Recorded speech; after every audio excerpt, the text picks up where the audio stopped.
யார் என்பதை ஆய்வு ஒன்று நடைபெற்றிருக்கிறது.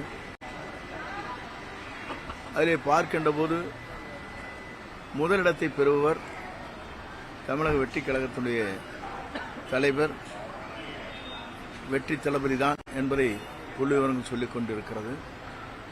இரண்டாவது இடம்தான் பாரத பிரதமர் என்பதும், மூன்றாவது இடம் என்பது நம்முடைய முன்னாள் முதலமைச்சர் ஆந்திரா அவர்களும், நான்காவது இடத்தை இன்றைய துணை முதலமைச்சர் தான் இடம்பெற்றிருக்கிறார் என்ற புள்ளி விவரம் கொடுக்கப்பட்டிருக்கிறது. இதையெல்லாம் பார்த்ததற்கு பிறகு ஏன்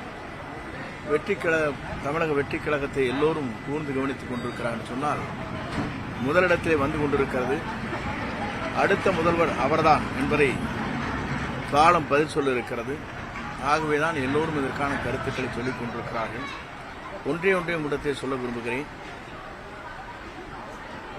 1.5 மாத காலத்திற்கு முன்னால் துணை முதலமைச்சர் உதயநிதி ஸ்டாலின் அவர்கள் சொல்லுகிற போது, இவரே 100 ஆண்டு காலம் பொதுச் செயலாளராக இருந்தால் எங்கள் பணிகளை நிறைவேற்றுவதற்கு சுலபமாக இருக்கும் என்று சொன்னார். அப்படி என்றால் இருவரும் ஒன்றாகத்தான் இருக்கிறார் என்ற பொருள்தான் இருக்கிறதே தவிர முதலிடம் இரண்டாவது இடம் என்பது அல்ல.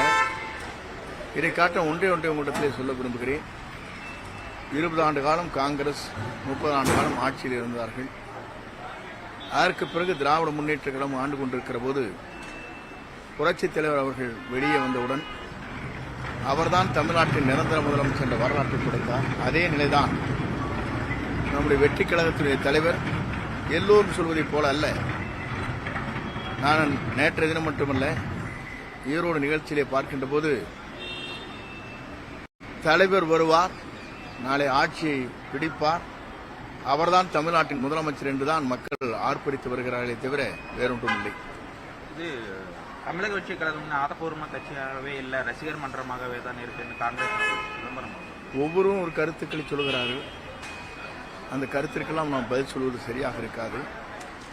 எங்களை பொறுத்தவரையும் தெளிவாக, நிலையாக நாளை எதிர்காலத்தை நோக்கி எங்கள் பயணங்கள் மேற்கொள்ளப்பட்டிருக்கிறது. ஒரு நல்லவர் தமிழ்நாட்டில் முதலமைச்சராக வர வேண்டும் என்பதுதான். அப்படி என்றால் நீங்கள் கேட்கக்கூடும், புரட்சித் தலைவர் அம்மா இல்லையா என்று கேட்கக்கூடும். அவர்களுக்கு பிறகு இந்த நிலை உருவாக்கப்பட்டிருக்கிறது. 2 கட்சியும் வேண்டாம், புதிய ஒரு முகம் தேவை என்பதுதான் தமிழ்நாட்டுடைய இளைஞர்கள், இளம்பெண்கள், பெண்களும் சொல்லிக் கொண்டிருக்கிறார். குறிப்பாக உங்கள்கிட்ட கேட்டால் உங்கள் இல்லங்களிலே கூட தெரியும், உங்கள் குழந்தை சொல்லிட்டு இருப்பாங்க, அப்பா இந்த முறை எங்களுக்கு கண்டிப்பாக விஜய்க்கு ஓட்டு போடணும்னு சொல்லியிருக்காங்க இல்லையா? உங்கள் வீட்டில் எல்லாம் சொல்கிறாங்க இல்லையா? ஒன்றும் பேச மாட்டேங்கிறீங்க, உண்மைதானே? அப்படி இருக்கிற போது மற்றவர் கருத்திற்கு பதில் சொல்வது சரியாக இருக்காது. இப்போ இந்த ஜனநாயகன் படத்துக்கும் பராசக்திக்கும் ஒரு இது போட்டுக்கிறாங்க, ஒரு தியேட்டர் கிடைக்கல அப்படிங்கிற மாதிரி. பொதுவாக ஒவ்வொரு திரைப்படத்தை வெளியிடுகிற போது வளர்ந்து வருகிற இயக்கத்திற்கு இது போன்ற தடைகள் வரத்தான் செய்யும். இப்போ அதிமுக வேற யாராவது முக்கிய புள்ளிகள் இந்த தமிழக வெற்றி கழகத்தில்? நான் தான் அன்றைக்கே சொல்லியிருக்கிறேன், பொங்கல் வரையிலும் பொறுத்துக் கொள்ளுங்கள், அதற்குள்ள எத்தனை பேர் வருகிறார் என்பதை நீங்கள் காணப்போகிறீர்கள். அதே போல ஓபிஎஸ் ஜிடிவி நீங்க சேருவாங்க அப்படிங்கிற பேச்சுவார்த்தை நடந்துட்டு இல்லை, அவர் சேருவார் என்பதல்ல, நம் கூட்டணி இடம்பெறுவார். இப்போ இந்த சிபிஐ என்கொயரி எந்த அளவுக்கு போயிட்டு கருவு சென்று வந்தவர்கள் தான், ஒன்றும் அவரிடத்திலே நான் கேட்கவில்லை. அவர் வந்ததற்கு பிறகு நான் இங்கே கோவைக்கு வந்துவிட்டேன். ஆகவே என்ன நிலை என்பதை அவருக்கு அறிந்துதான் சொல்ல வேண்டும். இப்போ இந்த ஜனநாயகம் படம் பாடல் இசைவத்தில் வந்து மலேசியாவில் பண்ணாங்க, அங்கே பாதுகாப்பு நல்லா இருந்ததுன்னு. தமிழ்நாட்டில் அடுத்த கட்ட பொறுப்பு பொதுவாகவே உலக வரலாற்றில் மலேசியா மண்ணில் இவருடைய கேசட் வெளியீட்டு விழா என்பது ஒரு வரலாறு படைக்கப்பட்டிருக்கிறது. குறிப்பாக பாரத பிரதமர் குடியரசுத் தலைவருக்கு மட்டும்தான் விமான நிலையத்திலிருந்து பாதுகாப்பு அளித்து சாலையிலே ரோட் ஷோ என்பார்களே, அது நடைபெற்றது முதல் முறையாக மலேசியா நடைபெற்றது. மலேசிய மண்ணில் 1 லட்சம் பேர் அங்கே இந்த நிகழ்ச்சிக்கு வந்தார்கள்.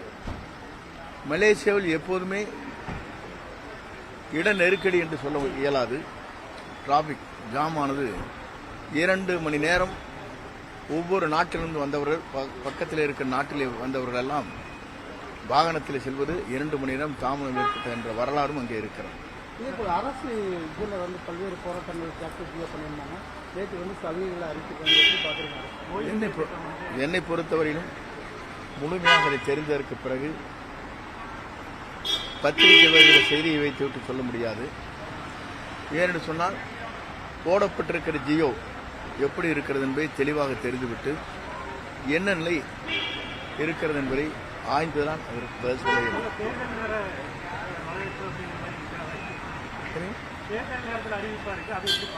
மொத்தத்திலே இது தேர்தல் அறிவிப்பு தான். அந்த பல்வேறு கட்சிகள் வந்து தேர்தல் வாக்குறுதியை வந்து ரெடி பண்ணிட்டு இருக்காங்க. தமிழக வெற்றி கழகத்தில் தேர்தல் வாக்குறுதி எப்படி இருக்கு? பொறுத்திருந்து பாருங்க.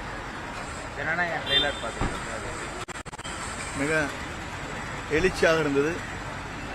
அது ஒரு பெரிய மாற்றத்தை உருவாக்கும். அரசியலாவது வந்து சினிமாவில் அதுதான் கடைசி படம் வந்து அப்படிங்கும்போது அரசியல் சார்ந்த விஷயங்கள் எந்த அளவுக்கு எதிர்பார்க்கலாம்?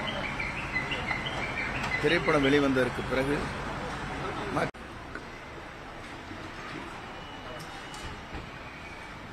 தமிழக வெற்றி கழகத்தை பொறுத்தவரையிலும்